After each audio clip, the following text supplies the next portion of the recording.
So this is pretty interesting. This happens very often in animals, non-human animals, and in humans as well, right? The pigeons were being rewarded randomly, had nothing to do with their responses, but because perhaps the pigeon spins in a circle and then gets a reward, it thinks it needs to spin in a circle. So what ends up happening is you'll see pigeons just spinning around. That would be a superstitious behavior. Pretty neat.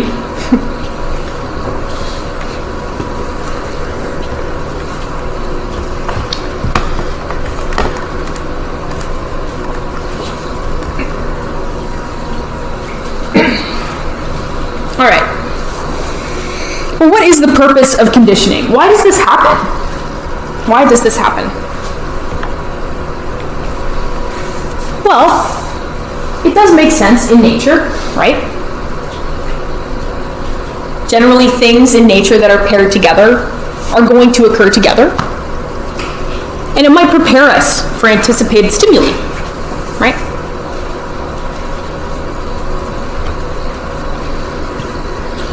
And operant conditioning, too, is also important in nature. Changing our behavior in response to the consequences. That's pretty important. But we should remember that associative processes do not work all the time. They are not the be-all, end-all of our behavior. We are not completely controlled by classical conditioning or by operant conditioning. We're not completely controlled by the anticipatory nature of stimuli being paired together. We're not completely controlled by our responses to consequences, right? So it doesn't always work. Okay.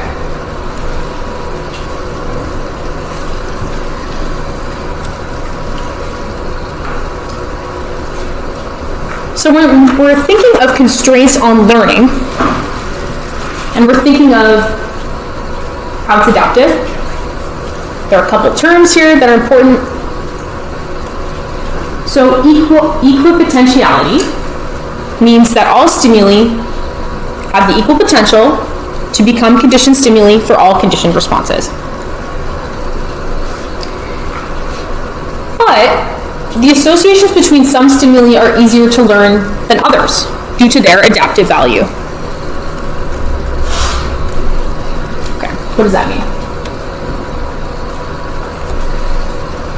A good example of showing this is something known as the bright, noisy water experiment. Okay, so we have rats again. And these two groups of rats, a bright light, a loud noise, and a sweet solution are all being paired together. So bright light, bright noise, kind of aversive, not very nice. But a sweet solution, very nice. Okay? So the rats in the two groups are getting the same stimulus. But then in one group, there's a group of rats that get a foot shock. And in the other group, they're exposed to illness, which is shown by this little rat throwing up, which is incorrect because rats don't vomit. So I don't know why that's drawn that way, but okay. Sick rat. Okay. Now what they're looking at is they want to see in these two groups of rats, what did they pick between regular water that's bright and noisy or a sweet solution? What do these two groups do? Do they take that regular meh water that's bright and noisy, or do they go drink the sweet solution?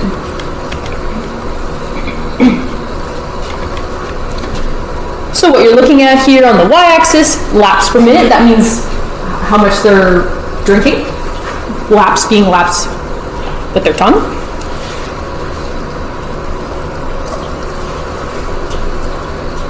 And on the x-axis, you have the sickness or the shock group. The white bars are with the sweet tasting conditioned stimulus, and the gray are with the light sound conditioned stimulus. And the interesting thing they found was those rats that got sick, they don't want to drink that sweet stimulus, they'd rather take the regular water. But it's reversed for the rats that got shocked. So still two unpleasant stimuli, right? But sickness was associated with the taste, right? Because when we eat things that make us feel ill, we pair those things together. And the physical stimulus, the shock, was associated with the light and the tone. Right? So some stimuli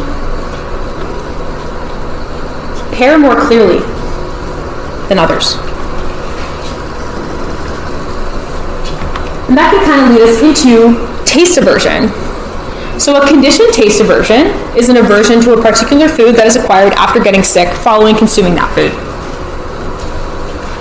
You often hear this with alcohol. Someone has a really fun night with, let's say, some tequila. They get really sick the next day and they say, oh, I can't have tequila, it makes me sick every time I smell it. Conditioned taste aversion. Right? They might be fine with other types of alcohol, but that one type they cannot have. Right? In this scenario, the alcohol is causing the sickness, right? But it doesn't actually matter if the food itself caused the sickness. Just that the sickness occurred after consumption of the food. So monarch butterflies have a toxin, right?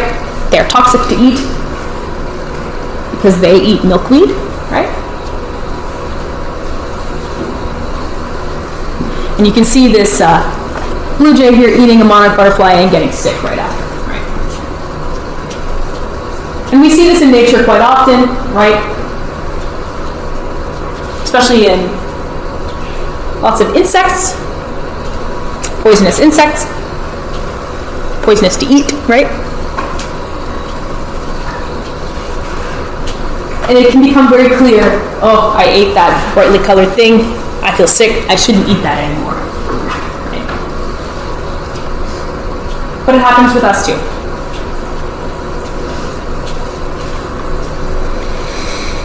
Never gonna eat it again, right? Makes you feel sick just thinking about it. Okay.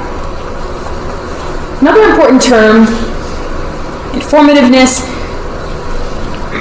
If there's no information to be gained, then learning does not happen. Okay. So there are scenarios in which this association with stimuli isn't always going to be so strong. So there's some important terms to know in the context of this. So, okay, blocking is one.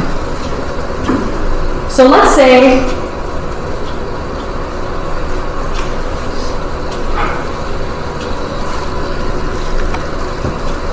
when you introduce a second conditioned stimulus, after an association has already been formed, it adds little to no information, and there's very little conditioning. Okay. So let's say every time you come into class, I blow a whistle. That means there's a quiz. Obviously that wouldn't happen, but let's just say did that. Okay, so you learn whistle means quiz, right? But then I come in and start ringing a bell as well. I'm introducing a second conditioned stimulus after an association has been formed. You're not going to really respond to the bell the same way that you respond to the whistle. Very little conditioning with the bell.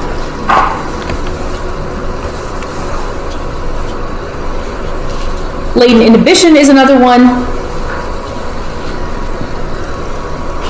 So repeated exposure to a stimulus prior to conditioning results in reduced conditioning when it's eventually paired. So if I came in and just started ringing a bell every day, nothing happens. But then I start trying to pair the bell with a quiz, it's not going to work as well. That's latent inhibition.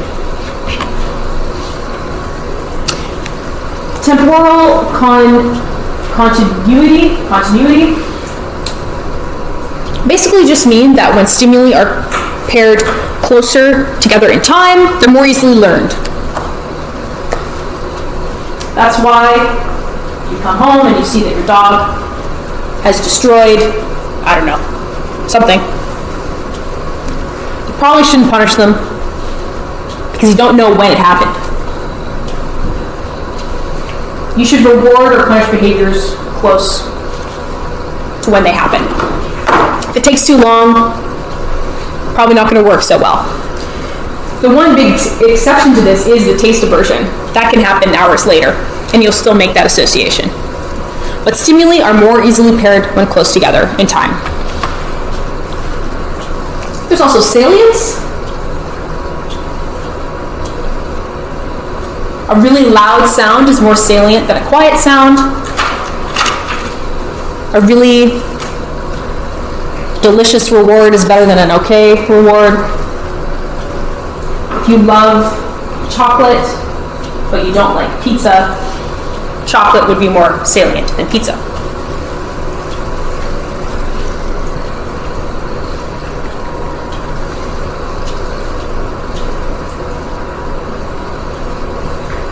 So if multiple conditioned stimuli predict a stimulus, the most noticeable one will be associated. So if I, again, let's go with the bell or the whistle. If I blew a really loud whistle and then a really quiet one with the test, you would pair the louder whistle more than the quiet whistle.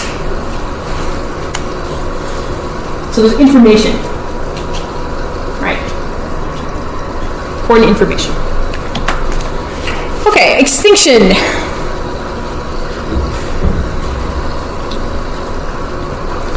So if the US or the reinforcer is no longer present while learning, the response from the animal will gradually reduce. But an important distinction to make is that extinction is not actually forgetting.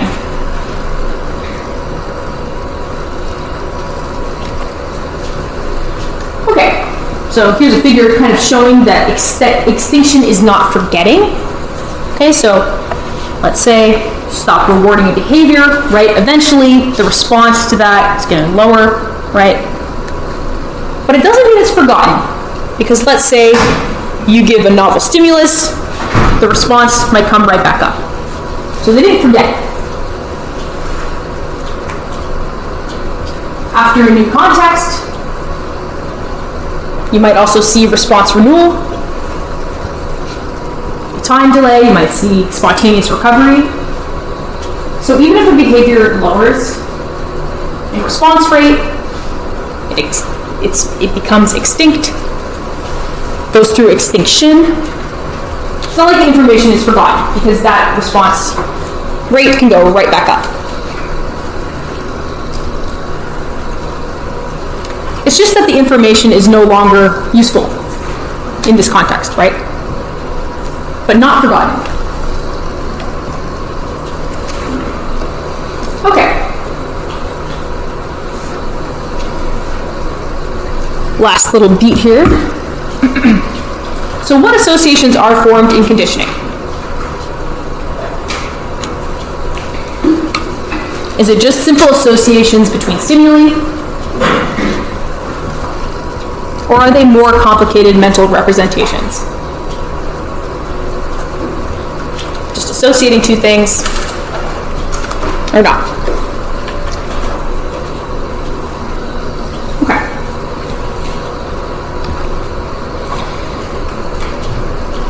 Simply saying that classical conditioning is a stimulus-stimulus association actually has pretty limited explanatory power. So there could be more complex processes at play in certain situations, right, that classical conditioning alone might not capture.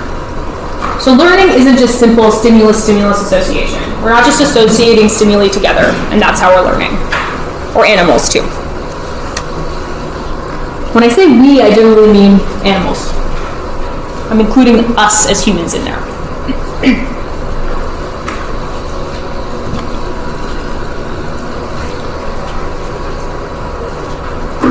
Another important thing to note is that some conditioned stimuli will cause the same physiological response, and others will cause a different or opposite physiological response. So the conditioned response is not always going to be the same to the unconditioned response. So it can't just be a simple stimulus-stimulus association.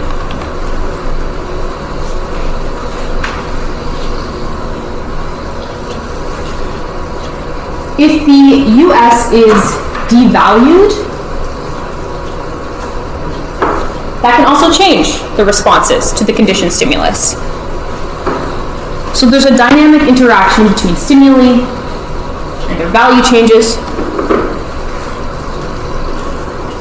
and that challenges a simplistic view of just a stimulus-stimulus association, or a stimulus-response association. So the important part I want to make here is that classical conditioning, stimulus-stimulus associations, important framework for understanding certain aspects of learning, but they do have limitations in capturing the complexity and variability of real-world learning experiences. So learning can't just be simple stimulus-stimulus association, but still an important framework to understand learning.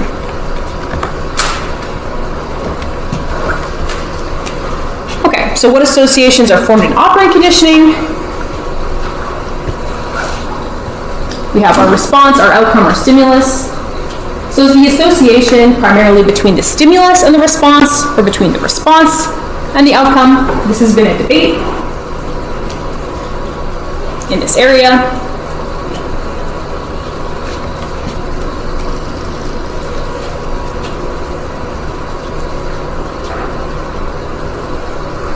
And those who argue that it's more of a response outcome is that the devaluation of the outcome in the absence of the stimulus can change the response. Remember, devaluation meaning things become less valuable. But the important point to take away from here is that operant conditioning is concerned with how behaviors are strengthened or weakened based on the consequences that follow those behaviors. But the devaluation of the outcome in the absence of the stimulus shows the dynamic nature of operant learning.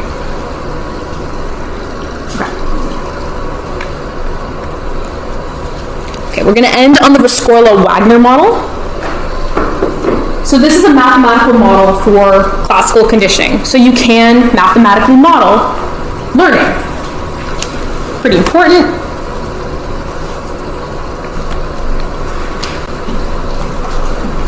So at lambda, we have the maximum amount of learning that can happen.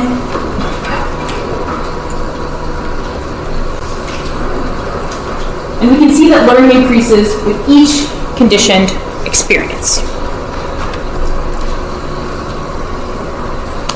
The important thing to take away from this figure is that learning is actually greatest when we know the least.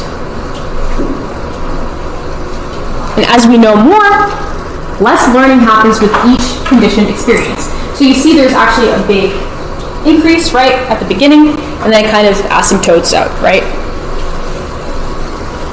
So we might have an intuitive feeling of this. When we're first learning something, we're learning a lot. Then the more you learn, it feels like the less you're learning every time. Wow. There's actually a mathematical model for that. Okay. So this is a pretty important concept. And it seems scary because there's lots of math. So I found a pretty nice video that breaks down a lot of this stuff about the Rescorla-Wagner model and also breaks down quite a bit about classical conditioning. So it's about 15 minutes long, but very nice, and that's how we're going to end the class. So we're going to watch that video, and then we'll be good for this week.